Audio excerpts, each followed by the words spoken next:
So if your dream is to live in Miami waterfront with the boat in the back, and your budget is not $25, $35, $40 million or more, these are the top 5 communities you should consider. Hello everyone, I am David Vazquez with Douglas Elliman.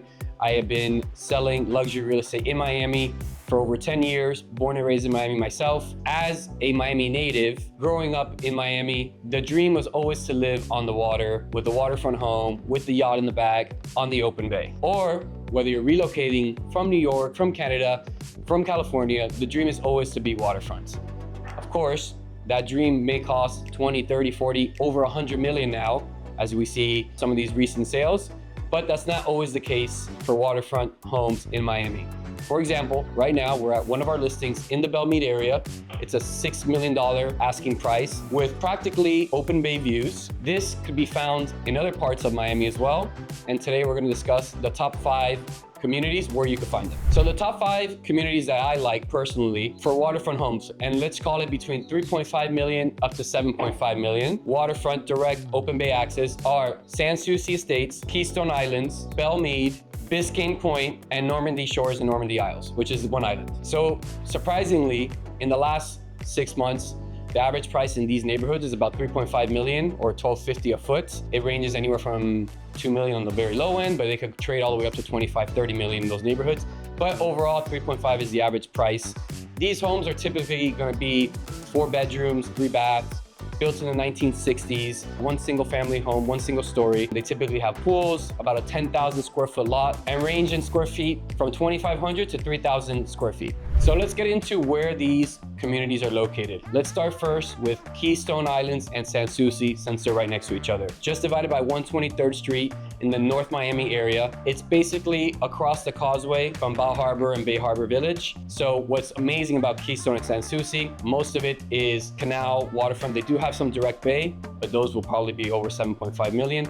But in the price point that we're talking about, between that 3 to 7.5, you'll have canal access direct to the bay, and directly from Keystone or Sans Souci, you cut across the bay and you're in open ocean through Haulover Cut in about 10 minutes.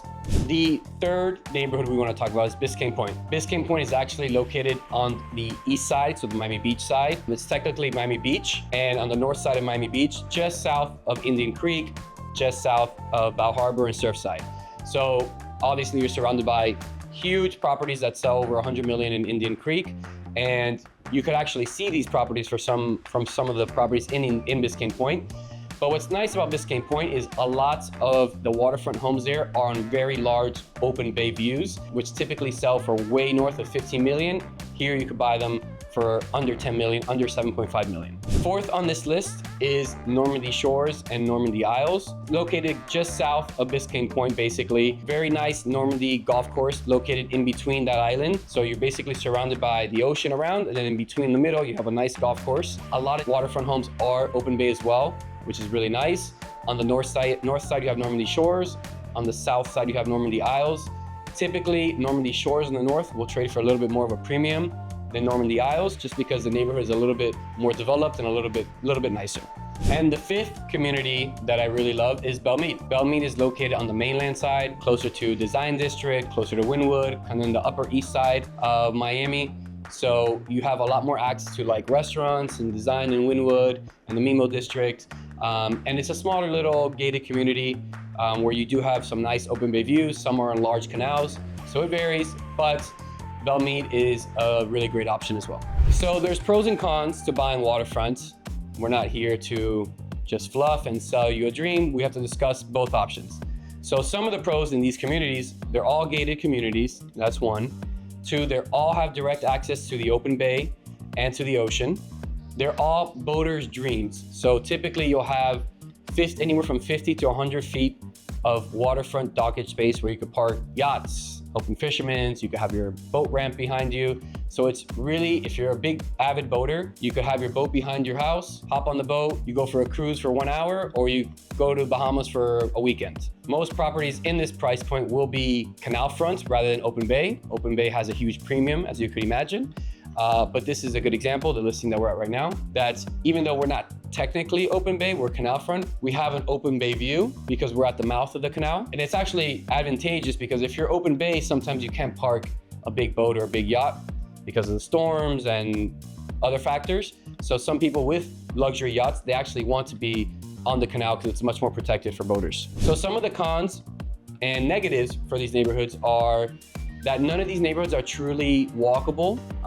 In order to go get coffee, restaurants, and things like that, you're gonna have to get in a car or get in your golf cart and kind of drive around. Two is the insurance costs. Obviously, if you're on the water, insurance is gonna be higher because you're more prone to flooding, more prone to windstorm damage. So being on the water comes with a price, higher insurance. New homes, actually like the one we're standing in right now, that's built post 2000 with really nice elevation, metal roof, impact windows, you'll have a lot of insurance breaks, but generally you'll have higher insurance than someone that's on a dry lot. And then the third is in this price point, below 7.5 million, the majority of homes are gonna be built in the 60s.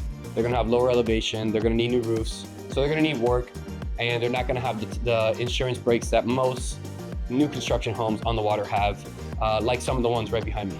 So overall, waterfront homes in Miami is very hard to come by. There's no more land to build waterfront homes. So basically anywhere you see a new construction home, it's because an old home has been knocked down. It was just not functional anymore, it didn't make sense. The land was worth more than the actual home itself.